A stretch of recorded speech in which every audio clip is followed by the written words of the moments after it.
गलद्दानगण्डं मिलद्भृङ्गखण्डं चलच्चारुशुण्डं जगत्त्राणशौण्डं लसद्धन्तकाण्डं विपद्भङ्गचण्डं शिवप्रेमपिण्डं भजे वक्रतुण्डम्।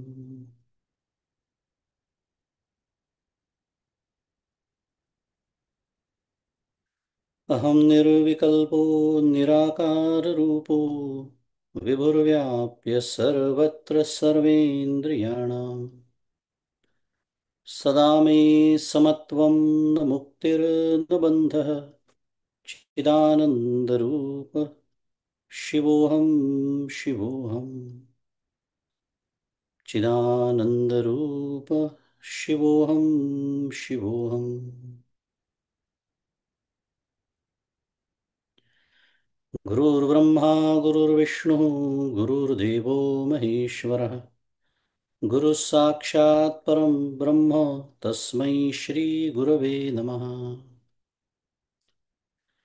ब्रह्मानन्दं परमसुखदं केवलं ज्ञानमूर्तिं द्वन्द्वातीतं गगनसदृशं तत्त्वमस्यादिलक्ष्यम् एकं नित्यं विमलमचलं सर्वधी साक्षिभूतं भावातीतं त्रिगुणरहितं सद्गुरुं तन्नमामि।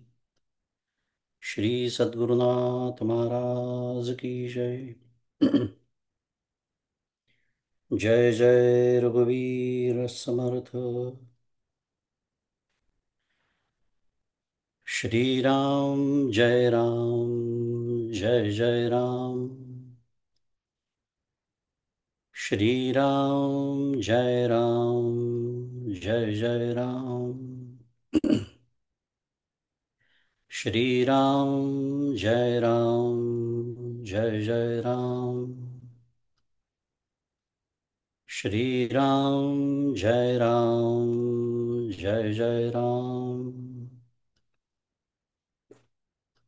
श्री राम जय राम जय जय राम। श्री राम जय राम जय जय राम। श्री राम जय राम जय जय राम। श्री राम जय राम जय जय राम। श्री राम जय राम जय जय राम। श्री राम जय राम जय जय राम। श्री राम जय राम जय जय राम। श्री राम जय राम जय जय राम। श्री राम जय राम जय जय राम। श्री राम जय राम जय जय राम। श्री राम जय राम जय जय राम।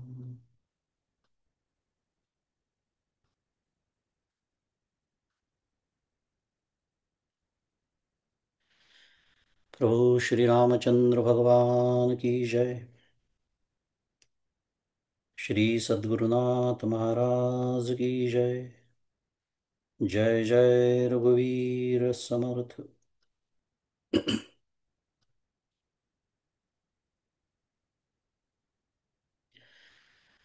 सद्गुरु परम पूज्य डॉक्टर श्री कृष्ण दत्तात्रय देशमुख उपाख्य डॉक्टर काका यांच्या श्रीचरणी शिरसाष्टांग वंदन करतो। परमपूज्य मंदाताई गंधे यांच्या चरणी शिरसाष्टांग वंदन। आपल्या प्रवचनमालेच्या दुसऱ्या आचार्या पूज्य ज्योत्स्नाताई यांना वंदन. तुम्ही श्रोते जगदीश मूर्ती, तेथे माझी व्युत्पत्ती किती, बुद्धिहीन अल्पमती, सलगी करीतो श्रीराम. सर्वांना सप्रेम अभिवादन.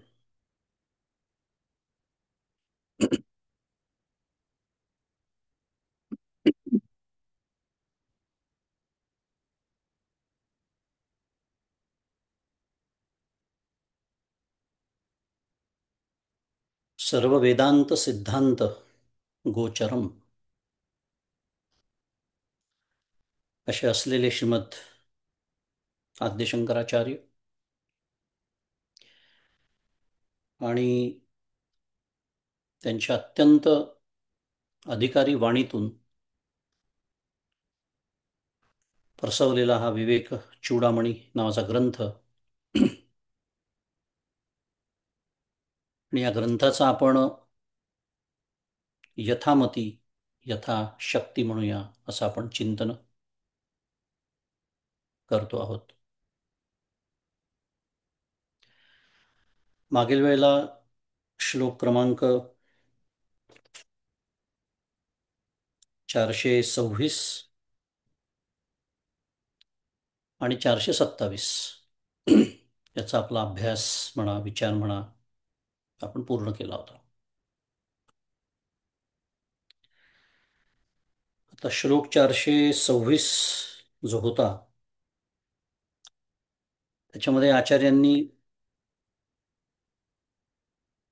वैराग्य,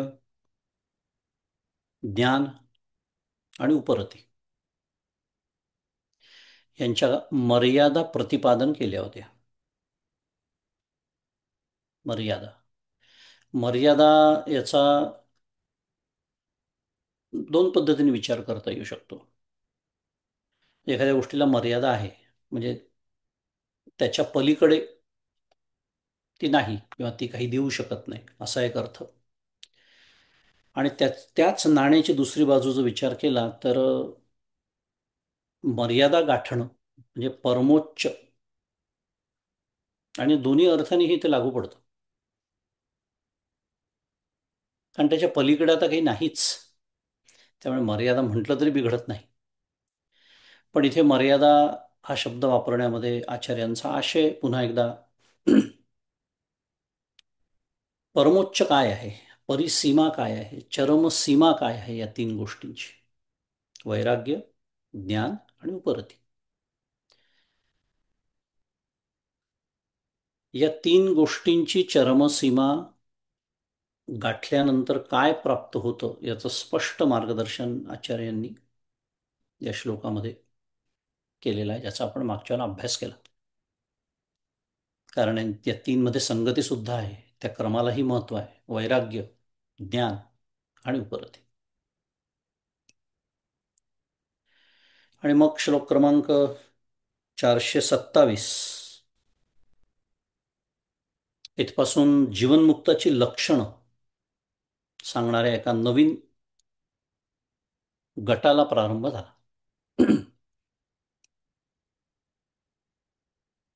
आणि श्लोक क्रमांक मागच्याला आपण म्हटल्याप्रमाणे 446 पर्यंत जीवनमुक्त स उच्यते किंवा स जीवनमुक्त इष्यते किंवा जीवनमुक्तस्य लक्षणम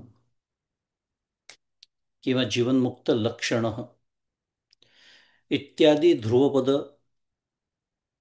लाभलेल्या या श्लोकांच्या माध्यमातून जीवनमुक्ताच्या लक्षणांचं प्रतिपादन आता आचार्य करणार आहेत.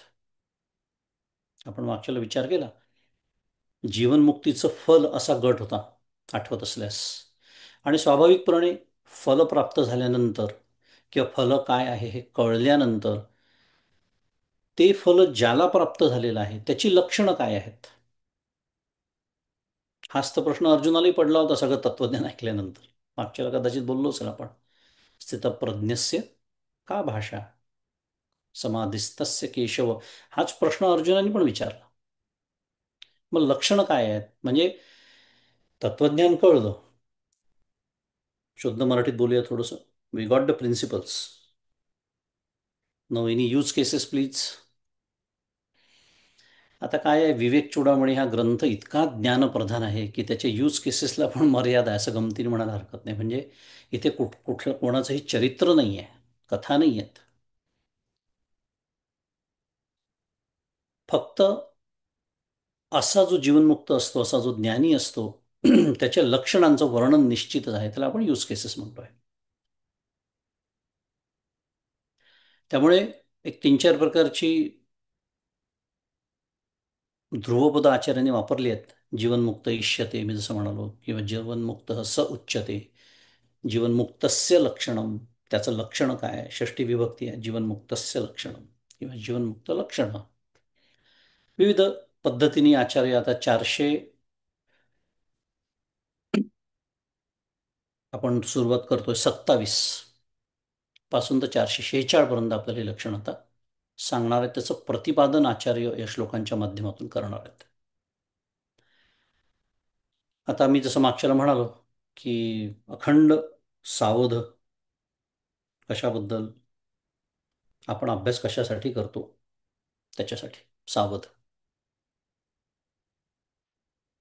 कारण परीक्षा आहे का, हे झाल्यानंतर जीवनमुक्ताची 10 लक्षणे लिहा, 10 मार्क त्याला नाही. मी अगदी बरोबर जरी लिहिली, सगळे अगदी श्लोक जरी लिहिले, तरी मार्क शून्य आहेत मला परमार्थामध्ये. कारण मी तसं वागतच नसेल, काही जीवनामध्ये माझ्या बदलच घडवून आणला नसेल, तर 0 गुण आहेत परमार्थामध्ये. परीक्षेत मिळतील कदाचित, विद्यापीठाची परीक्षा असेल तर. भगवद्गीतेच्या भाष्यामध्ये एके ठिकाणी आचार्य म्हणतात की सर्वत्र एव ही अध्यात्मशास्त्रे कृतार्थ लक्षणानी यानी तानी एव साधनानी उपदिश्यन्ते यज्ञ साध्यत्वात. आचार्यांचं वचन आहे, सर्वत्र एव ही अध्यात्मशास्त्रे. पुन्हा सप्तमी विभक्ती, अध्यात्मशास्त्रामध्ये सर्वत्र, ज्या ज्या ठिकाणी, सर्व ठिकाणी, थोडक्यामध्ये सर्वत्र एव ही काय आहे, कृतार्थ लक्षणानी यानी. यानी म्हणजे जी, काय आहेत, कृतार्थ पुरुषाची, म्हणजे जीवनमुक्ताची, म्हणजे स्थितप्रज्ञाची जी जी लक्षणं आहे, तानी, ती काय आहे, तानी एव म्हणजे तीच, एव म्हणजे केवळ, साधनानी उपदिश्यन्ते. का, तर यज्ञ साध्यत्वात. म्हणजे जीवनमुक्ताची जी लक्षणं आहेत, स्थितप्रज्ञाची जी लक्षणं आहेत, तीच प्रयत्नद्वारा, आपल्यासाठी प्रयत्नद्वारा ती साध्य. ह्याच्यामध्ये एक काय म्हणूया, एक अनस्यूत असं आश्वासनही आहे बरं. शुद्ध मराठीत, don't feel bad, you can do it. हो, हे प्रयत्न साध्य आहे. हो, हा पुरुष प्रयत्न आहे, तो करत नाही मी, ही समस्या आहे. कारण माझी सर्व, शुद्ध मराठीत पुन्हा, time and energy is only reserve for प्रपंच. तीच तर समस्या आहे आपली. पण हे प्रयत्नद्वारा साध्य आहे, आणि म्हणून इतरांकरता काय आहे ते, तर साधन रूपाने ती उपदेशित केली जातात, असं आचार्य म्हणतात. त्यांचा उपदेश केला जातो. कशासाठी एवढी मोठी प्रस्तावना करतोय मी, ह्या गटाकडे आपल्याला कोणत्या दृष्टीने बघायचं आहे, अभ्यास कशासाठी करायचा आहे. खूप वेळा ऐकलेलं असतं आपण, काय, अहो, सिद्धाची लक्षणं ही साधकाची साधनं असतात, वाक्यपाठ असतं आपल्याला. कोणी लिहिलं असतं माहीत नाही, आचार्य स्वतः सांगतात आहे भाष्यामध्ये. माझा किंवा आपला दुसरा कोणाचा विचार नाही आहे. आणि यानी यज्ञ साध्यानी साधनानी लक्षणानी च भवंती तानी, असं पुढे म्हणतात आचार्य. म्हणजे जे यज्ञ साध्य साधन असतं, तेच जीवनमुक्ताचं, सिद्ध पुरुषाचं स्वाभाविक लक्षण असतं. यातनं अजून एक अनस्यूत अर्थ निघतो बघा. अभ्यासाला बसलं की कसं एक एक गोष्ट आपल्या लक्षात यायला लागते, की हा जो ज्ञानी आहे, महात्मा आहे, ज्याचं हे स्वाभाविक लक्षण आहे, ज्याचा आपण आता अभ्यास करणार आहोत, हे यज्ञ साध्य आहे असं जर आचार्य म्हणत असतील म्हणजे आहेच, तर याचा साधा अर्थ असा होतो की ह्या जीवनमुक्तांनी सुद्धा, ह्या ज्ञानाने सुद्धा हे प्रयत्न केलेच असले पाहिजे. मग ते या जन्मी केले का मागच्या जन्मी केले हा वेगळा मुद्दा आहे, ज्याला पूर्वसुकृत असं म्हणतात. आपण अवतारांचा विचार इथे करत नाहीये. साधना करून जे जीवनमुक्त झाले असे जे महापुरुष आहे त्यांच्याबद्दल बोलणं सुरू आहे. हा सरळ अर्थ आहे, कारण याच्यामध्ये हे कार्यकारण भाव आहे त्याच्यामध्ये. सारांश की आपण या दृष्टीने या गटाचा आपण अभ्यास करणार आहे. नाही तर काय आहे की आटोपला, संपला, उरकला, श्लोक म्हणा, गट म्हणा, ग्रंथ म्हणा, त्या आवडते शब्द परमपूज्य काकांनी, ज्याच्यावर अखंड आक्षेप आहे काकांचा. कारण साधनाभिमुख परमार्थ निसटून जातो त्याच्यातून, हातातून. आणि मग माझ्या हातात फक्त धुपाटणं राहतं. तेलही गेलं, तूपही गेलं. तेल म्हणजे काय? हा वेळ जो संसाराला दिला असता, रामकृष्ण हरी, गमतीचा विषय, त्याला तेल म्हणायचं. आणि तूप जे परमार्थात लाभू शकतं तेही दोन्ही मिळालं नाही, मग धुपाटणं राहिलं हातामध्ये. असं होऊ नये म्हणून या गटाकडे बघताना, याचा अभ्यास करताना, आणि केवळ या गटासाठी म्हणून नव्हे, सर्वसाधारणपणे सुद्धा हीच भूमिका असली पाहिजे. पण विशेषतः या गटात, कारण इथे प्रत्यक्ष लक्षणच दिलेली आहेत. असा अभ्यास जर आपण केला, तर मी आत्ता आचार्यांचं भगवद्गीतेवरच्या भाष्यातलं जे वचन तुम्हाला सांगितलं, ते आचार्यांचंच वचन असल्यामुळे हा अभ्यास आपला आचार्यसंमत अभ्यास ठरेल असं म्हटलं तर काही फारसं वावगं होणार नाही. आणि असा अभ्यासच श्लोक क्रमांक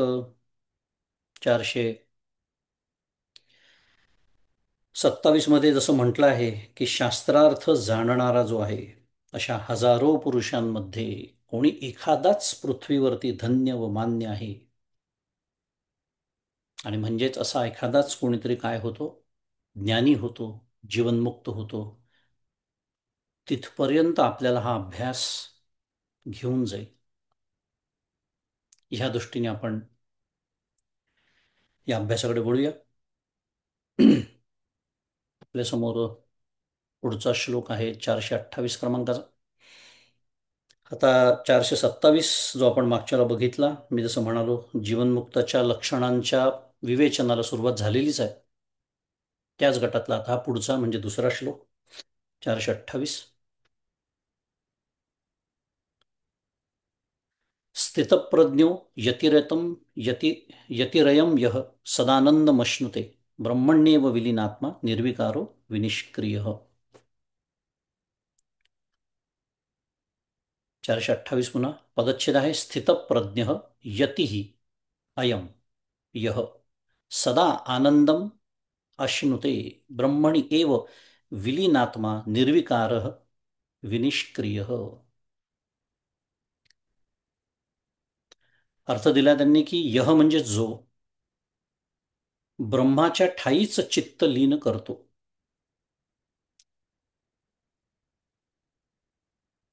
यती अयम यह सदा आनंदम अश्नुते ब्रह्मणी, ब्रह्माच्या ठाईच तो चित्त लीन करतो. कंसात दिला आहे कामादी मनोविकार रहित, म्हणजे निर्विकारचा अर्थ केलाय. मनोविकार रहित, कोणते विकार? कामादी, आपल्याला माहिती आहे नेहमीच असतो. आणि शरीर रक्षणासाठीही विशेष उद्योग करीत नाही. आणि सर्व काळ ब्रह्मानंदाचा अनुभव घेतो. सदा आनंदम अश्नुते, अनुभव घेतो. तो यती, तो म्हणजे अयम यती, स्थितप्रज्ञ म्हणजे स्थितप्रज्ञ, समजावा, जाणावा इत्यादी, असा त्याचा अर्थ. आता एक एक लक्षण आपल्यासमोर मांडायला सुरुवात केलेली आहे. आपल्याला ही स्थितप्रज्ञाची लक्षणं आहेत, ही ज्ञानाची लक्षणं आहेत. ही सुद्धा विचार केला ना, छान समजून घेण्यासाठी शुद्ध मराठीत तो फील येण्यासाठी आपली बुद्धी तेवढी सूक्ष्म करावी लागते. आपली बुद्धी निदान या अभ्यासापुरती जितकी पराकाष्ठा आपल्याला शक्य आहे सत्वगुण संपन्न होऊन बसण्याची बसावं लागतं. थोडंसं विषयांतर करून बोलतोय मी, पण याच्याकरता की आपल्याला त्या भूमिकेमध्ये शिरावं लागणार आहे. नाहीतर हे शब्द, अनेक जण म्हणतात विवेक चूडामणीनं फारच कठीण ग्रंथ आहे हो. काय होतं, आपण हे श्लोक वाचले, अर्थ वाचले, वाचत वाचत पुढे गेलो, घसरत जातो आपण त्या अर्थावर, घसरत जातो. छान शब्द आहे. स्थिर होत नाही, तिथे अडकत नाही आपण. कारण अत्यंत स्थूल दिवसभर आपली वृत्ती जी असते ना ती पांगलेली असते, सकारण आणि विनाकारण. प्रापंचिक आहोत आपण, सकारणी असू शकेल, कर्तव्य कर्म करता करता दिवसभराचे. पण अशा अभ्यासाला जेव्हा आपण बसतो तेव्हा एक थोडं चित्त शांत, बुद्धी सूक्ष्म. कारण आता त्या परमपूज्य काकांचा दृष्टांत वापरून घेतो, त्या मोत्यामध्ये आपल्याला आता दोरा शिवायचा आहे. दाभण नाही चालत, खेळात अजिबातच नाही. सुईच लागते तिथे, अत्यंत नाजूक. हे जे सुरुवातीला 2-3 मिनिटच नामस्मरण आपण करतो, तोच प्रयत्न असतो, लक्षात आलं नसेल तर. आपापल्या घरात आपण बसतो त्यामुळे चपला काढण्याचा प्रश्न नाही आहे. देवळात गेलं की आपण चपला काढतो, घरात चपला काढूनच असतो. पण मनातल्या चपला काही आपल्या निघत नाही संसाराच्या. त्या काढण्याचा प्रयत्न करूया. आणि ती जी धारणा आहे, आचार्य ज्या धारणेतून हे बोलतात आहेत, इतकं ते सूक्ष्म पवित्र असं आता स्थान आहे, जीवनमुक्ताचं लक्षण आहे, की आपल्याला त्या भूमिकेतच शिरावं लागणार आहे. अर्थ तर बघितला आपण, 428 क्रमांकाचा श्लोक. पण सर्व काळ ब्रह्मानंदाचा अनुभव घेणारा हा महात्मा असल्यामुळे नामरूपात्मक अनात्म जगताच्या ठिकाणी त्याची सत्यत्वाची बुद्धीच होत नसल्यामुळे त्याची बाह्य प्रवृत्ती नष्ट झालेली असते. हा विषय आपण शिकलो आहे, त्यालाच उपरती म्हटलेला आहे. आता तो विचार करून झालेला आहे.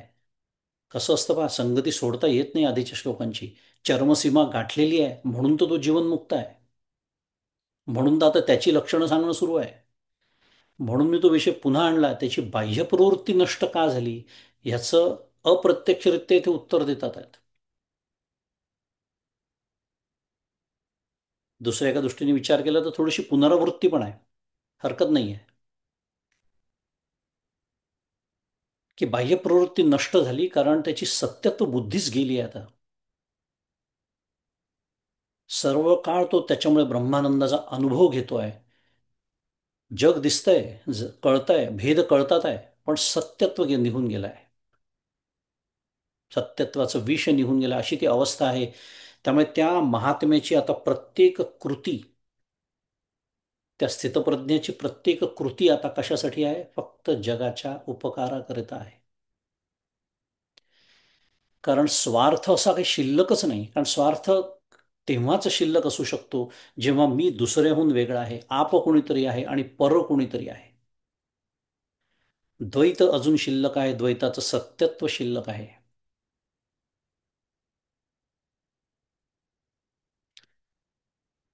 जगद्गुरु तुकाराम महाराज एकादशी वारीचे दिवस आहेत, त्यांचं स्मरण करायला हवं. भाग्य आपलं स्मरण त्यांचं झालं. जगद्गुरु तुकाराम महाराज एका ठिकाणी स्वतःचं वर्णन करतात. काय? अणुरेणू या थोकडा तुका आकाशा एवढा,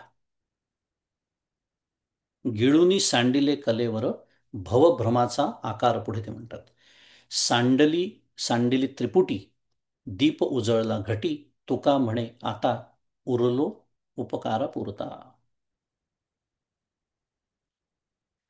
शुद्ध मराठीमध्ये विवेक चूडामणीची यूज केस आपण एक्सटेंड केली. गमतीचा विषय. आचार्य जीवनमुक्ताचं लक्षण करतायत. आपण एक प्रोफाईल घेतलं जीवनमुक्ताचं, आजची भाषा वापरली की लवकर कळतं जरा. आणि स्वतःच वर्णन तुकाराम महाराज करतायत. काय म्हणतात आहे की मी ब्रह्मरूप झालो, त्याच्यामुळे मग मी कसा झालो? अणुरेणूपेक्षाही लहान झालो आणि आकाशापेक्षा व्यापक झालो.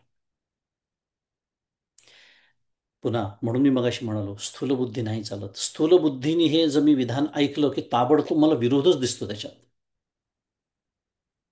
अणुरेणूपेक्षा लहान, आकाशापेक्षा मोठा, एक काहीतरी सांगा ना. असं मी जेव्हा म्हणतो तेव्हा माझी बुद्धी मी तपासून घेतली पाहिजे. कारण उलट अजिबात विरोध नसलेलं हे विधान आहे.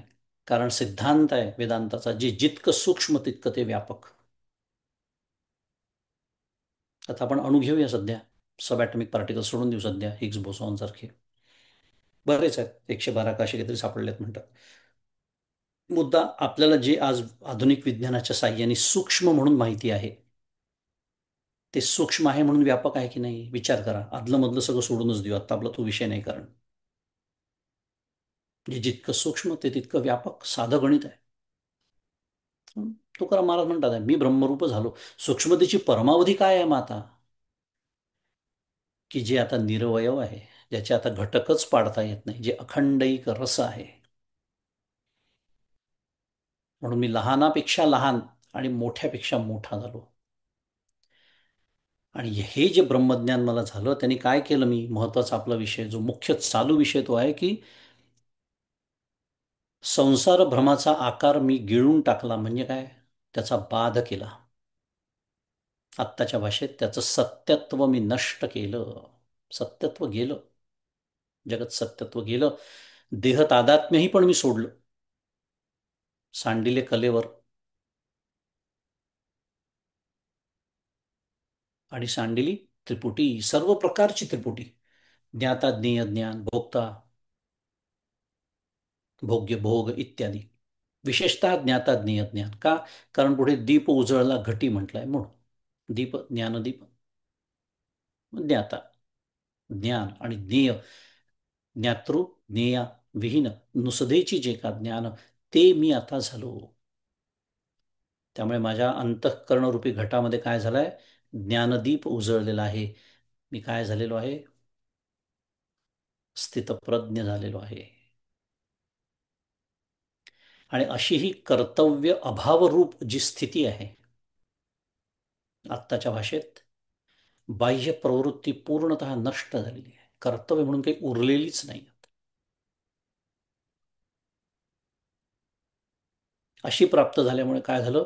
मी या मृत्यूलोकामध्ये लोकोपकाराकरिताच उरलेलो आहे, राहिलेलो आहे, असं तुकाराम महाराज स्वतःचं वर्णन करतात.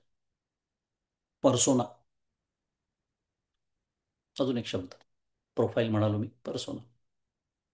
आमच्या इंडस्ट्रीतले शब्द आहेत बरं, ज्यांना माहीत नसेल ते. IT industry. काय सांगतात आहे? आपला विषय काय सुरू होत आहे, कशासाठी या अभंगाचं स्मरण झालं? की असा जो स्थितप्रज्ञ असतो, तो निर्विकार विनिष्क्रिय, हा जो शब्द वापरलेला आहे, की त्याच्या क्रियांचा जो आता हेतू आहे ना, तो फक्त उपकारापुरता आता बस. कारण कृती तो करतो, मी जसं मागच्याच वेळेला सांगितलं होतं, गैरसमज नको, कृती करतो, अनेक कर्मही करतो. हे लिहिणारे आचार्य स्वतः विवेक चूडामणी सांगतात आहे, ग्रंथाची निर्मिती सुरू आहे. कल्पना करा, 4 मठांची स्थापना केली आहे भारतामध्ये. त्यांचं चरित्र सांगण्याचं हे स्थान नाही, पण अनेक असे जीवनमुक्त महात्म्यांचं चरित्र आपल्याला माहिती आहे. कोणासाठी? कोणासाठी केलंय? स्वतःचं नाव व्हावं म्हणून, माझ्या नावावर ग्रंथ असावा पुढे म्हणून, हजारो वर्ष लोकांनी त्याचा अभ्यास करावा म्हणून? अजिबात नाही. समोर आहे कोणीतरी एक अधिकारी शिष्य बसलेला, बस त्याच्या उद्धाराची तळमळ आहे.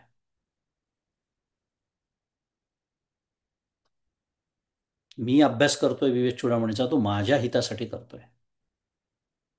आचार्यांनी त्या उद्देशाने नाही लिहिला किंवा सांगितला.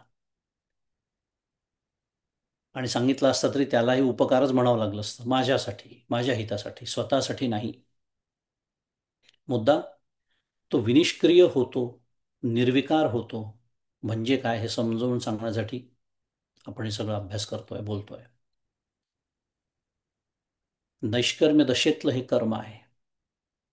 कर्तृत्व भोक्तृत्व सोडून, जगत सत्यत्व सोडून झालेलंच म्हणूया, आता केलेलं सुद्धा नाही.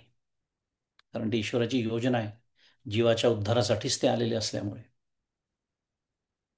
पण इथे जे विनिष्क्रिय म्हटलंय त्याचा अर्थ स्वतःसाठी आता काही नाही, स्वार्थ म्हणून काही उरलेलाच नाही. बाह्य प्रवृत्ती पूर्ण नष्ट झाली आहे.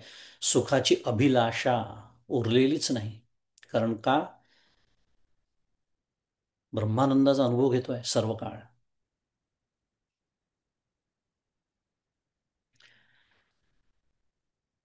असा हा 428 क्रमांकाचा श्लोक. आणि मी मगाशी म्हटल्याप्रमाणे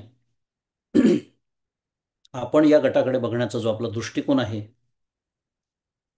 त्याप्रमाणे ह्या श्लोकातून मला काय साधन शिकायला मिळालं, असा विचार आपल्याला आता प्रत्येक श्लोकाच्या बाबतीत करायचा आहे. एक पुन्हा शुद्ध मराठी शब्द वापरतो, टेम्पलेट तयार करायचं आपलं. हे लक्षण ऐकलं मी आता. माझ्यासाठी हे साधन म्हणून काय? How do I operationalize? What is the methodology? Methods काय आहे? आता प्रापंचिक कर्तव्य करत असताना, कारण वारंवार सांगतो मी, विसरायचं नाही, आपण प्रापंचिक आहोत. आचार्यांच्या समोर बसलेला शिष्य, संन्यासी. मी प्रापंचिक आहे, माझी काही कर्तव्य आहेत.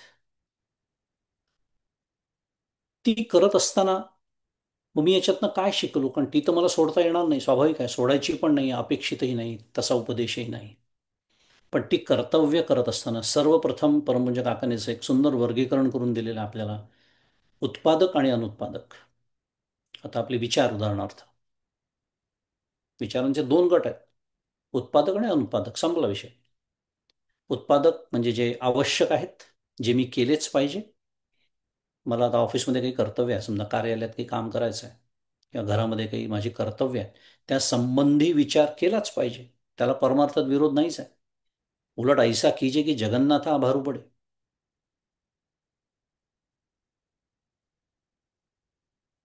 उत्पादक. अनुत्पादक सांगण्याची आवश्यकता नाही.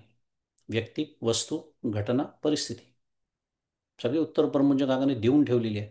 याच्यामध्ये जे माझं मन भिरभिरत राहतं दिवसभर विनाकारण, याचा माझ्याशी काही संबंध नाही.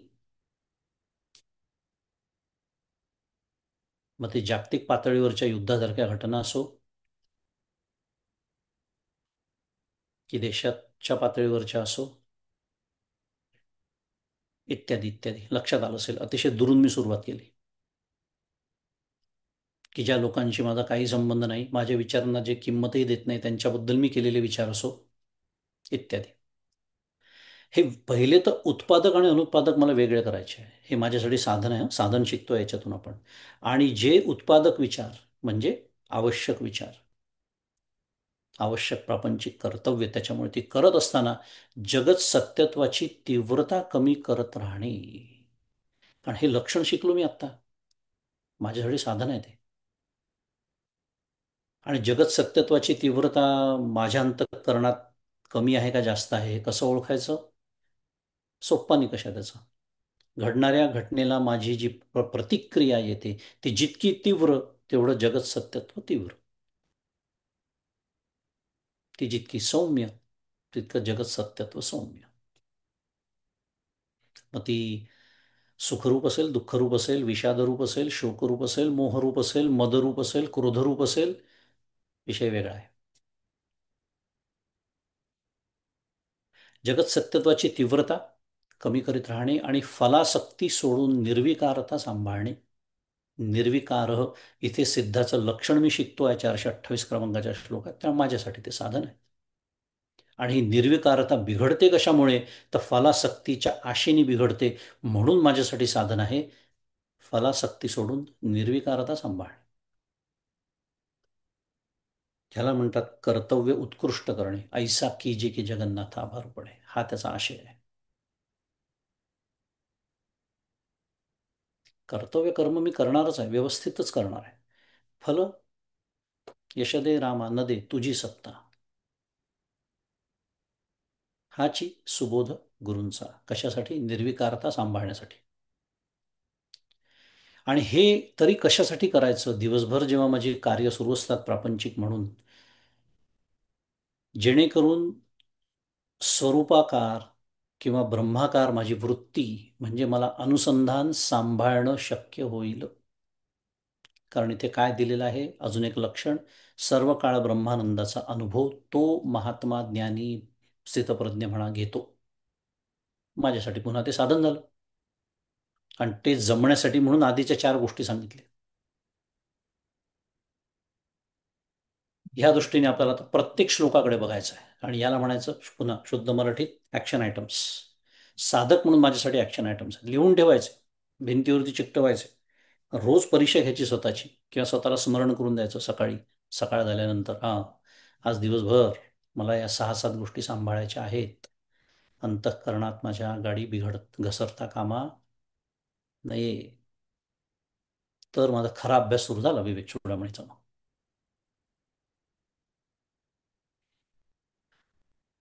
पुढचा श्लोक 429 क्रमांकाचा श्लोक आहे.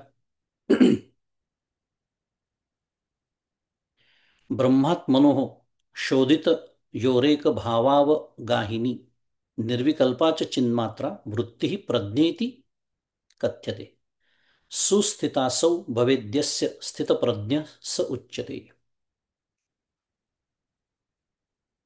ब्रह्मात्मनो शोधितयो एक भावा वगाहिनी निर्विकल्पाच चिन्मात्रा वृत्ति प्रज्ञा इति कथ्यते सुस्थिता असौ भवेत यस्य स्थितप्रज्ञ सह उच्यते.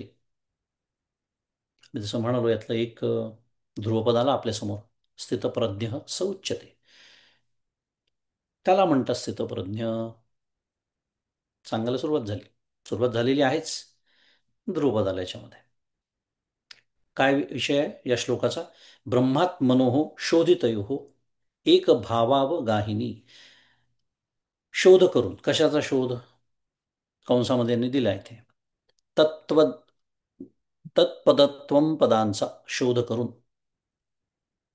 कळलेल्या उपाधिरहित शुद्ध अशा, कळलेल्या म्हणजे अनुभवलेल्या, ब्रह्म आणि आत्मा यांच्या भेदाला टाकून ऐक्याला ग्रहण करणारी,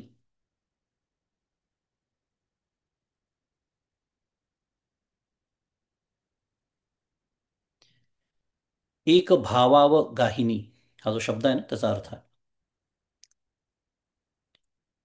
ब्रह्मात्मनो शोधितयो, की ब्रह्म आणि आत्मा यांच्या भेदाला टाकून ऐक्याला ग्रहण करणारी, संशयादी विरहित म्हणजे निर्विकल्पा, तिथे विकल्प नाही, आणि केवळ चैतन्यास विषय करणारी जी वृत्ती तिला प्रज्ञा असे म्हणतात. आचार्यांनी सर्वप्रथम तर, आता स्थितप्रज्ञ हा शब्द आपण वारंवार वापरतोय कारण स्थितप्रज्ञेची लक्षणं सांगितलेली आहेत.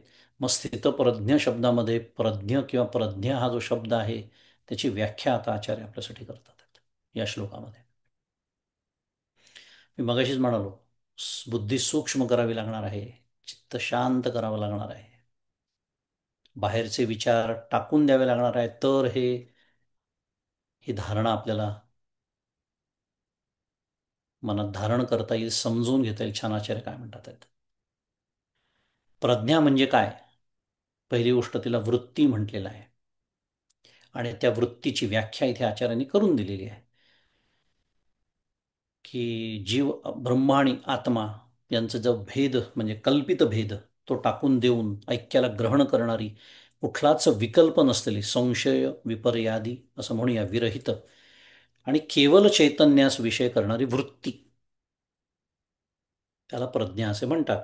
आणि ती प्रज्ञावृत्ती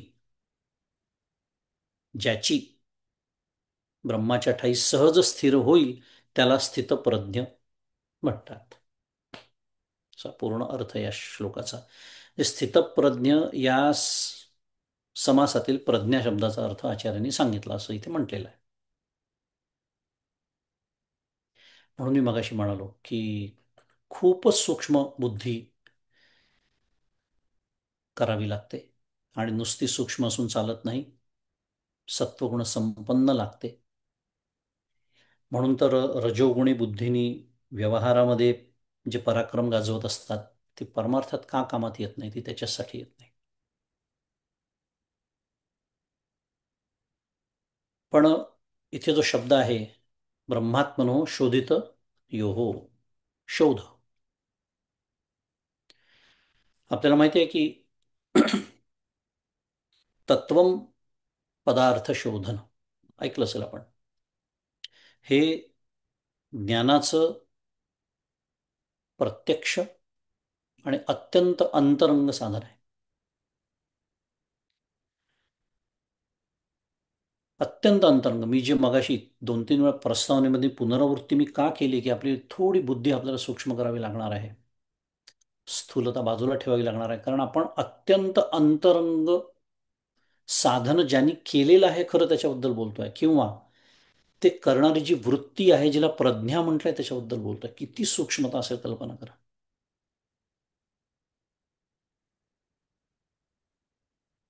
प्रत्यक्ष अंतरंग नाही, अत्यंत अंतरंग. श्रवण मनन निधिध्यासन सुद्धा आता मागे पडलं. प्रसंख्यान मागे पडलाय. ध्यान मागे पडलाय. समाधीचा विषय सुरू आहे. मुद्दा तत्वम पदार्थ शोधन हे ज्ञानाचं जे प्रत्यक्ष आणि अत्यंत अंतरंग साधन आहे. जाता जाता अजून एक स्पष्टीकरण. हा शब्द आपण ऐकला असतो, नवीन नाही आपल्याला. पण शोधन म्हटलं की आपण त्याचा आपल्याला माहीत असलेला अर्थ लावतो. कदाचित कोणी बोलत नसेल पण मनात गोंधळ उडालाही असेल कदाचित वाचल्यानंतर, ऐकल्यानंतर, की शोधन, शोधन म्हणजे शोधणे. आपल्याला माहिती आहे मराठीतला अर्थ. मग असा विचारून जातो की नाही मनातलं, की अरे हा आता शेवटचं साधन, म्हणजे आता पुढे काही नाहीच आणि हे अजूनही शोधाशोधीच करतायत. आपण म्हणतो ना, का रे अजून शोधणंच चाललंय का, असं म्हणतो ना आपण व्यवहारामध्ये. म्हणजे अजून ते शोधल्यानंतर सापडेल मग तू त्याचा उपयोग करशील, नाही, असा अर्थ नाही आहे. शोधन याचा अर्थ शुद्ध मराठीत व्हॅलिडेशन असा होतो. अपरोक्ष अनुभव म्हणजे शोधन. आता कळलं असेल, तत्वम पदार्थ शोधन. तत्वमसी हे जे महावाक्य आहे त्या महावाक्यातील तत्पद जे आहे ते वाच्यार्थाने ईश्वर आहे, लक्ष्यार्थाने ब्रह्म आहे, आपल्याला माहिती आहे. आणि त्वम पद जे आहे ते वाच्यार्थाने जीव आहे आणि लक्ष्यार्थाने कूटस्थ आहे. यांच्या वाच्यार्थामध्ये जो भेद आहे, वाच्यार्थ जर स्वीकारला मी फक्त तत्वम असीचा, तर ईश्वर आणि जीव एक आहे असा अर्थ होतो. त्याच्यामध्ये भेद दिसतो, कारण ईश्वराचं सर्वज्ञत्व आणि जीवाचं किंचिज्ञत्व किंवा अल्पज्ञत्व. त्याच्यानंतर ईश्वराचं सर्व शक्तिमत्व, तर जीवाचं अल्पशक्तिमत्व, हे आपल्याला माहिती असल्यामुळे वाच्यार्थाने त्याच्यात भेद वाटतो आहे असं आपल्याला कळतं. पण वाच्यार्थ जर सोडला, जाऊ द्या तो एक वेगळी प्रक्रिया, आता विषय नाही बाध समानाधिकरण वगैरे. पण लक्षार्थाकडे जर मी आत्ता लक्ष दिलं तर त्या दोघांमध्ये स्वरूपतः भेद नाही. म्हणजे स्वरूपतः अभेद आहे.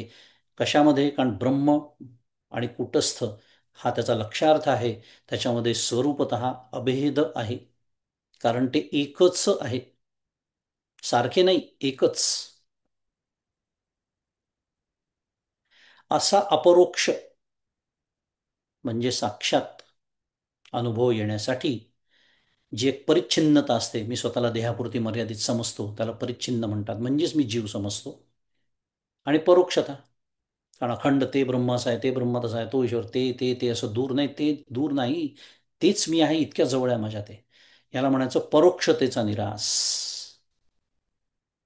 म्हणून मगाशी मी अपरोक्ष अनुभव म्हणालो. हे सर्व करणारी जी वृत्ती आहे, जिचा आचार्यांनी इथे प्रज्ञा असा उल्लेख केलेला आहे, आणि ती वृत्ती जेव्हा अखंड आणि सहज ब्रह्माच्या ठायी स्थित असते, ज्याची असते, त्याला स्थितप्रज्ञ असं म्हणतात.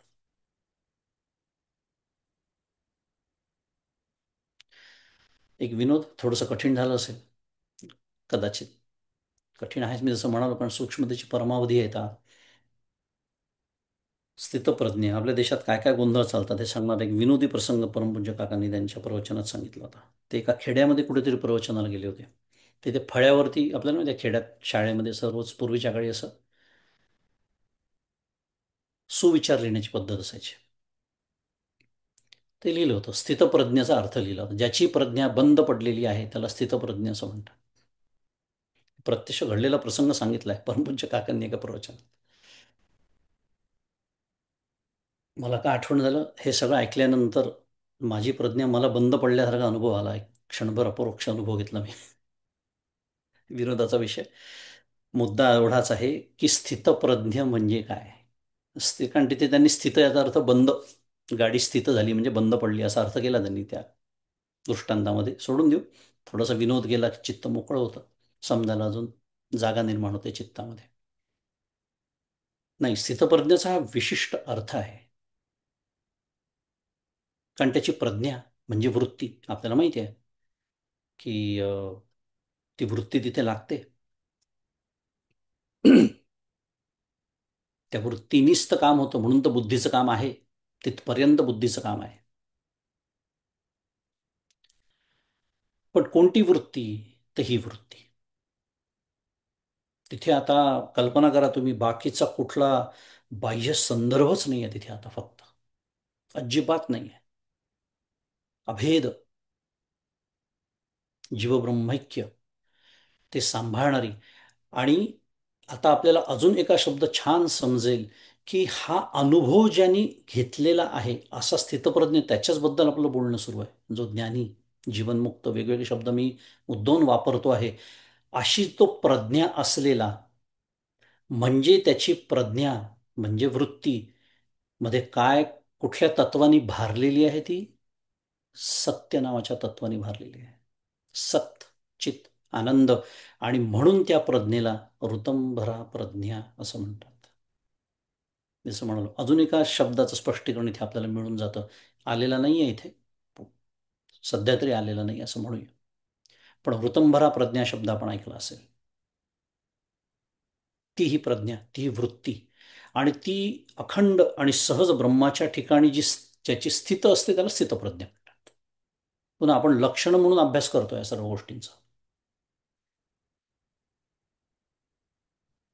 ऐसा हरिख शोक रहितू, जो आत्मबोध भरितू, तो जाणपा प्रज्ञायुक्तो धनुर्धरा. माऊली म्हणते दुसऱ्या अध्यायात. माऊलींनी थोडं अजून सोपं केलं आपल्यासाठी, अजून एक लक्षण त्याच्यात घातलं जे आपल्याला समजायला सोपं आहे. जो हरिख शोक रहितू, पण जो आत्मबोध भरितू, जो आपला मुख्य विषय आहे. काय म्हणतात अर्जुना की जो हर्ष विषाद रहित. आता माऊलींनी, मी जसं म्हणालो, सोपं केलं, पण सांगणं तेच सुरू आहे. सैद्धांतिकदृष्ट्या भेदरहित आहे. मग ते भेद, आपण भेदाची अगदी कमाल मर्यादा गाठली. आत्मा आणि ब्रह्म, त्याच्या आधीचे भेद तर मावळलेलेच आहेत, गृहीतच धरलेलं आहे. हरिख शोक रहित, हर्ष विषाद भेदरहित, आत्मज्ञानाने परिपूर्ण, आत्मबोध भरितू, म्हणजे ब्रह्मात्मैक्य ज्यांनी साधलेला आहे. जो आत्ताच आपला विषय, मी मुद्दाम आत्ताचे शब्द वापरतोय. आणि ज्याची परमात्म्याच्या ठिकाणी म्हणजे ब्रह्माच्या ठिकाणी प्रज्ञा युक्त आहे, तो जाण प्रज्ञा युक्तू. युक्त म्हणजे पुन्हा एकदा स्थित आहे. तो काय? तो स्थितप्रज्ञ आहे असं तू जाण, धनुर्धरा म्हणजे अर्जुन. सांगते की नाही माऊली, अगदी तेच सांगते जे आचार्य सांगतात आहेत.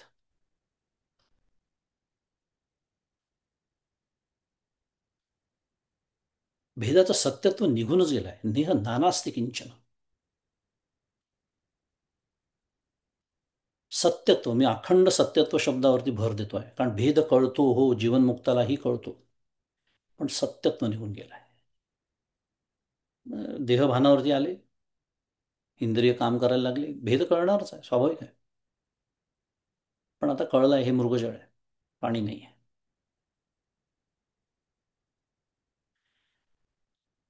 पुन्हा साधन, आपल्यासाठी साधन काय आहे मग याच्यामध्ये? की आपली प्रज्ञा स्वरूपी स्थित करण्याचा अभ्यास. कारण आपण स्थितप्रज्ञाचं लक्षण जे बघतो आहे त्याची स्वाभाविकच स्थित असते तिथे. म्हणून तर त्याला स्थितप्रज्ञ म्हणतात. माझ्यासाठी तो अभ्यास आहे, साधन आहे. स्थित माझं जे स्वरूप आहे त्याच्या ठिकाणी प्रज्ञा स्थित करण्याचा अभ्यास म्हणजे प्रत्यक्ष बैठकीचं साधन, ज्याला ध्यान साधना म्हणतात, नाम साधना म्हणतात इत्यादी. मगाशी आपण जे बघितलं ते चालतं बोलतं किंवा दिवसभर करण्याचं साधन, अंतःकरण सांभाळण्याचं साधन. पण ते साधून शेवटी काय साधायचं आहे? कारण पुन्हा it is not an end in itself, it is a mean to achieve some other end. हे सुद्धा मी जे बोलतोय साधनच आहे. पण एका साधनाचं दुसरं साधन असतं, ते साधनाचं साधन होतं. आता हे प्रत्यक्ष साधन, मी बसलोय ध्यानाला, बसलोय नामाला, माझी प्रज्ञा स्वरूप स्थित करणं माझ्यासाठी साधन आहे. आणि अर्थातच त्याचबरोबर साधनेत येणाऱ्या, काय म्हणायचं, प्रतिबंधांचा दिवसभर बंदोबस्त करणे, जे मगाशी आपण बोललो. असा बंदोबस्त मी करत नाही आणि धाडकन जाऊन साधनेला सुरुवात करतो. कारण माझ्या अनेक टू डू जी लिस्ट असते त्याच्यामध्ये लिहिलेलं असतं 4 ते 4:30 नामस्मरण. असं कधीच मी लिहित नाही की मी 6 ते 6:30 जेवणार आहे.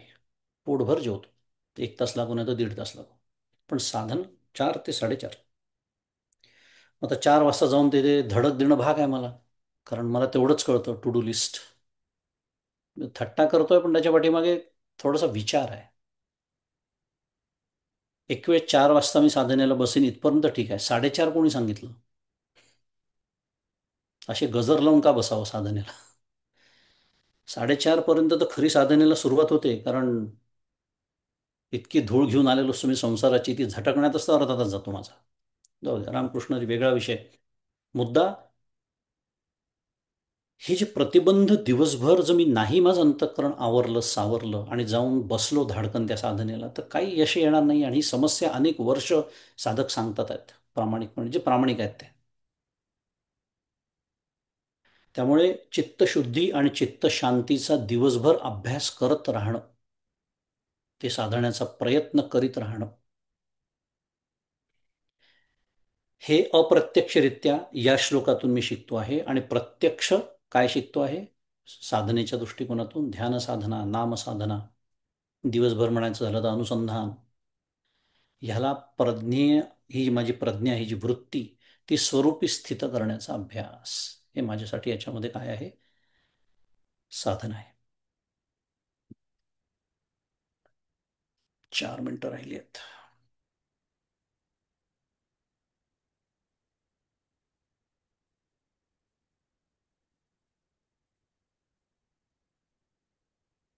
घेऊन घे पुढचा श्लोक अजून एक. नाहीतरी मी उजळणी घेतोच, थोडंसं काय राहिलं तर पुढच्याला बघू. 430 क्रमांकाचा श्लोक. यस्य स्थिता भवेत प्रज्ञा, यस्यानंदो निरंतर, प्रपंचो विस्मृत प्राय, स जीवनमुक्त इष्यते. पदच्छेद त्याचा दिलाय, संधी विग्रह, की यस्य स्थिता भवेत प्रज्ञा, यस्य आनंद निरंतर, प्रपंच विस्मृत प्राय, सह जीवनमुक्त इष्यते. जीवनमुक्त इष्यते, दुसरं ध्रुवपद आलं. अर्थ दिला आहे की ज्या विद्वानाची पूर्वोक्त प्रज्ञा, पूर्वोक्त म्हणजे आधी सांगितलेली, आधीच्या श्लोकात ज्या प्रज्ञेची व्याख्या आपण आता शिकलो, ती स्थिर असेल आणि ज्याचा आत्मानंद व्यवधान रहित असेल. महत्वाचा मुद्दा आहे या श्लोकातला. म्हणून आपण वारंवार परमपूज्य काकाने दिलेल्या आपल्याला शब्दांचं स्मरण करतोय. कोणता? दृढ, अपरिवर्तनीय, अपरोक्ष. एकदा नुसती त्याची झलक मिळाली, अनुभवाला नाही चालत. दृढ पाहिजे, अपरोक्ष तर पाहिजेच, अपरिवर्तनीय पाहिजे, व्यवधान रहित पाहिजे. पुन्हा त्याच्यात व्यवधान नाही त्या आत्मानंदामध्ये. असं असेल, भोक्तृभोग्यादी रूप जे व्यवधानं असतात ती नाही, तर त्याचा प्रपंच विसरल्यासारखाच असेल. विस्मृत प्राय, प्राय एक लावलंय त्याला शेपूट, महत्वाचं आहे. पण ते का? विस्मृतप्राय, विसरल्यासारखाच. विसरतो का तो? नाही, मी मगाशीच म्हणालो, भेद कळतो त्याला पण. असू शकतो तो एकनाथ महाराजांचा संसारात सुद्धा असू शकतो. कोणत्या तो आश्रमात असेल याचे काही नियम नाही आहेत. तो संन्यासीच असला पाहिजे असा नियम नाही आहे. म्हणून एकनाथ महाराजांचं उदाहरण दिलं, म्हणून राजाचं उदाहरण आपण बघितलं होतं. प्रपंच मात्र त्याचा विसरल्यासारखा असतो. थोडक्यात तो प्रपंचात असतो, त्याच्यात प्रपंच नसतो. आणि त्याला जीवनमुक्त किंवा जिवंतपणीच मुक्त मानले पाहिजे, मानले आहे, तो जीवनमुक्त समजावा. आणि पुढे इथे दिलाय की ह्या व याच्या पुढच्या 13 श्लोकात जीवनमुक्ताचे वर्णन केले आहे. आणि या श्लोकात जीवनमुक्ताची स्थितप्रज्ञत्वादी 3 लक्षणे सांगितली आहेत. आता जीवनमुक्ताचं वर्णन तर कधीच सुरू झालं, मी मगाशीच म्हणालो.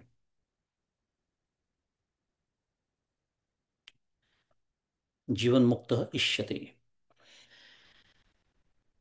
अर्जुनानी जेव्हा प्रश्न विचारला, स्थितप्रज्ञस्य का भाषा, तेव्हा भगवंतांनी अनेक लक्षणं सांगितली जीवनमुक्ताची. पण ती सांगताना ज्या श्लोकाने भगवंतांनी सुरुवात केली, तो श्लोक होता, प्रजाहाती यदा कामान सर्वान पार्थ मनोगतान आत्मन्येवात्मना तुष्ट स्थित प्रज्ञोस्तदोच्यते.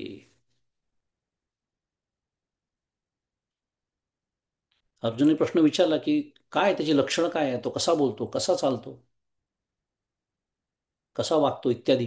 भगवंत सांगतात आहे, तो ज्ञानी, तो स्थितप्रज्ञ काय करतो, मनातील सर्व वैषयिक इच्छांचा त्याग त्यांनी केलेला असतो. प्रजहाती, प्रजहातीचा अर्थ आहे समूळ, तो कामूस सर्वथाच आहे.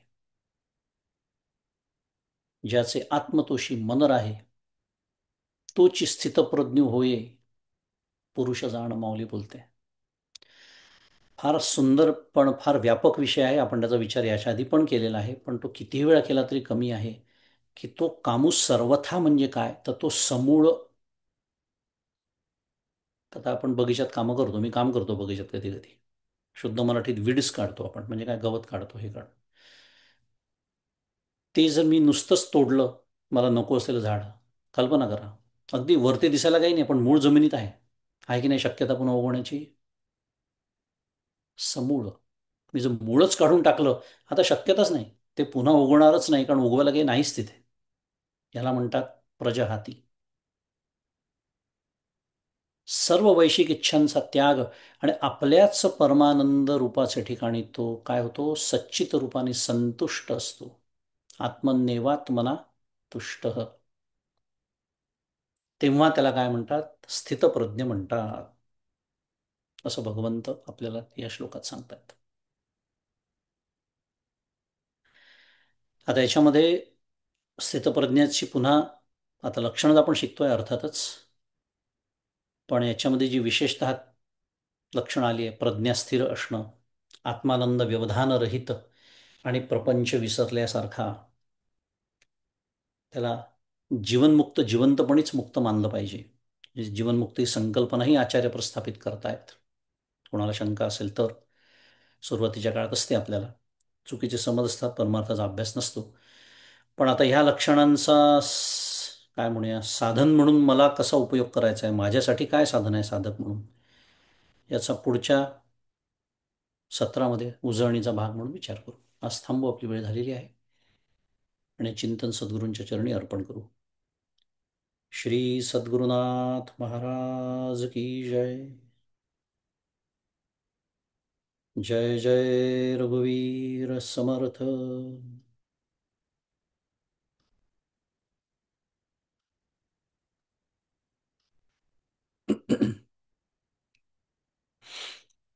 खूप धन्यवाद मगे दादा.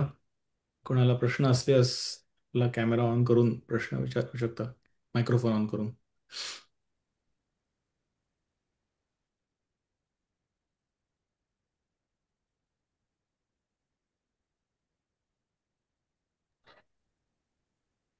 एक शंकारोपी प्रश्न माझ्या डोक्यात आला, कारण की वृत्तीची व्याख्या जी आहे अंतःकरणात बदल करणारी, जे असते त्याला वृत्ती म्हणतात.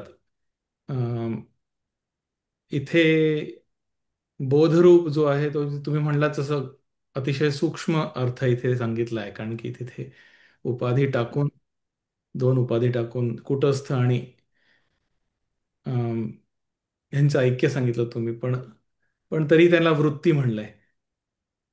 तर तिथे कसा अर्थ घ्यायचा? म्हणजे अंतःकरणात बदल होतोय म्हणजे की स्थिर आहे, अशा तर थोडासा गडबड होत आहे त्याच्यात, हं. व्याख्या गडबड झाली. आपला विषय काय सुरू आहे? स्थितप्रज्ञेची लक्षणं. बरोबर. स्थितप्रज्ञ या शब्दामध्ये प्रज्ञ शब्द आहे किंवा प्रज्ञा शब्द आहे. प्रज्ञा म्हणजे वृत्ती, आपण आत्ता शिकलो. याचा अर्थ हे वृत्तीसहित सुरू आहे बोलणं म्हणून. कारण तो जो समाधिस्थ असेल, तो जीवनमुक्त जो समाधिस्थ असेल, तर या गोष्टींचा काही विषयच नाही आहे. म्हणजे हा हे विषयच नाही, हा संदर्भच नाही आहे.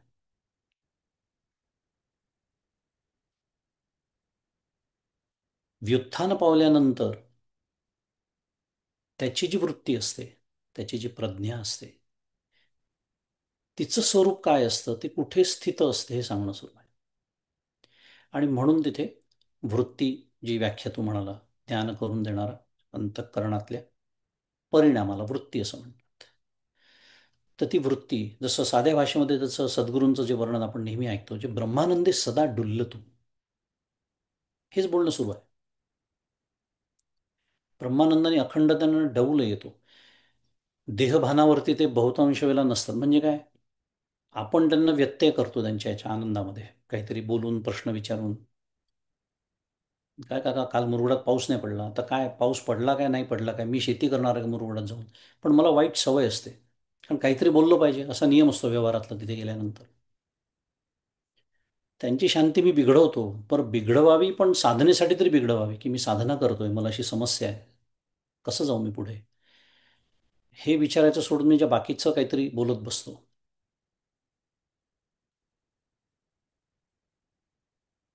ते देहभानावर त्यांना यावं लागतं. पण इतर वेळेला त्यांची वृत्ती जी असते, ती स्थित असते स्वरूपाच्या ठिकाणी. तो आनंद अखंड भोगत असतात ते. मान्य आहे, तिथे एक सूक्ष्म का होईना द्वैत आहे, निश्चितच आहे. पण भोगणं या शब्दातच त्रिपुटी आली आणि ती तिथे स्थित असते. आता काय, कदाचित आपण साध्या भाषेत बोलूया, अगदी आतबाहेर आतबाहेर सुद्धा ती करू शकते. मोक्षाची सोडी बांधे करी, सूक्ष्म विषय आहे थोडासा. त्याला समर्थाने दासबोधात जाणे ब्रह्म जाणे माया ही म्हटलेलं आहे, तुरी अवस्थेचं वर्णन करताना. सूक्ष्म अवस्था थोडक्यामध्ये, तुझ्या प्रश्नाचं टेक्निकल उत्तर हे आहे की विषय प्रज्ञेचा सुरू आहे म्हणजे वृत्तीचा सुरू आहे, म्हणून त्या वृत्तीचं स्वरूप आणि ती कुठे स्थित असते हे सांगणं सुरू आहे.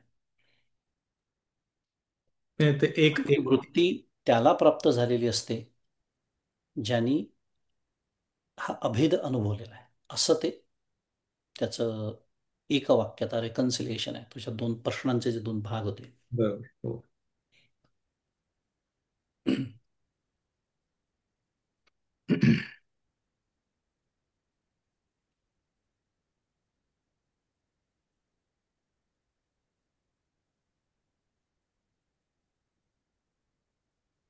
खूप छान विषय आलेत, कारण की इथे तुम्ही म्हणाल तसे साधनाभिमुख विचार करणं म्हणजे इथे स्थित असलेली प्रज्ञा सांगितली आहे. तर माझी ज्या ज्या प्रमाणात स्थित नसेल, त्या त्या प्रमाणात तिथे मी तितका लांब आहे.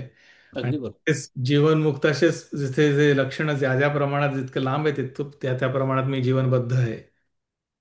खरं आहे. तेच आपल्यासाठी साधन आहे. हम्म.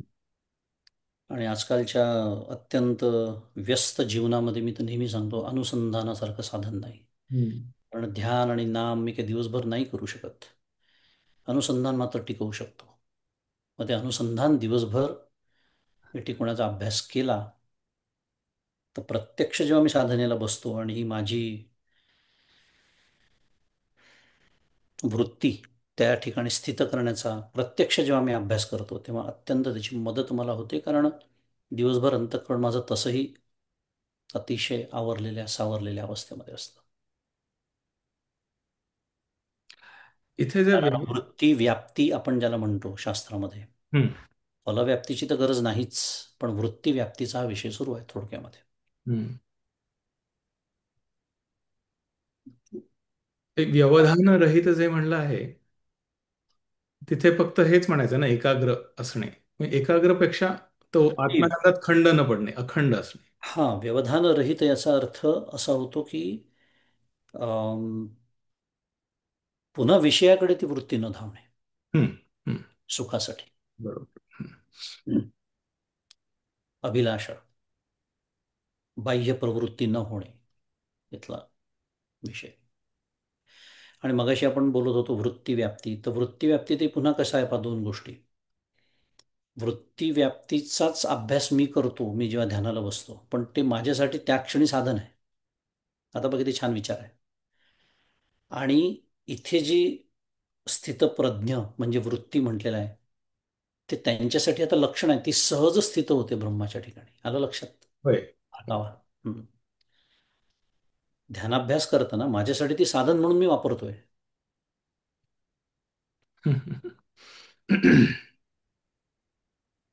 म्हणून म्हणलं अत्यंत सूक्ष्मतेचा प्रांत आहे. आणि जर आपल्याला बौद्धिक पातळीवरती कळत नसेल, कारण अनेक श्रोते इथे आहेत, त्यांच्यासाठी सांगतो, काही चिंता करण्याची आवश्यकता नाही. कारण हळूहळू हळूहळू जसा जसा आपला रजोगुण कमी होत जातो, सत्वगुण वाढायला लागतो, साधनेमध्ये प्रगती व्हायला लागते, तशा तशा या गोष्टी आपल्याला उमजायला लागतात, समजायला लागतात, रुजायला लागतात, सगळ्यात महत्वाचं. आणि मग एक दिवस अनुभवापर्यंत गाडी जाते.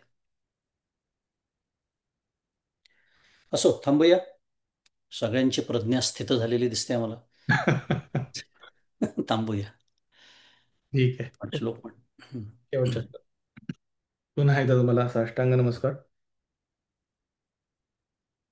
भावी पूर्ण कृपा गुरु मजवरी, प्रार्थित भावे तुला, वारी सर्व अरिष्ट नेवनिलया, संमोह जो वाढला, अज्ञानांध जनांचे मुक्त करुणी, शांती पदी बैसवी, विनती हीच असे न मागत तुझे, भक्ती तुझी हवी. श्री सद्गुरुनाथ महाराज की जय. जय श्रीराम. जय श्रीराम.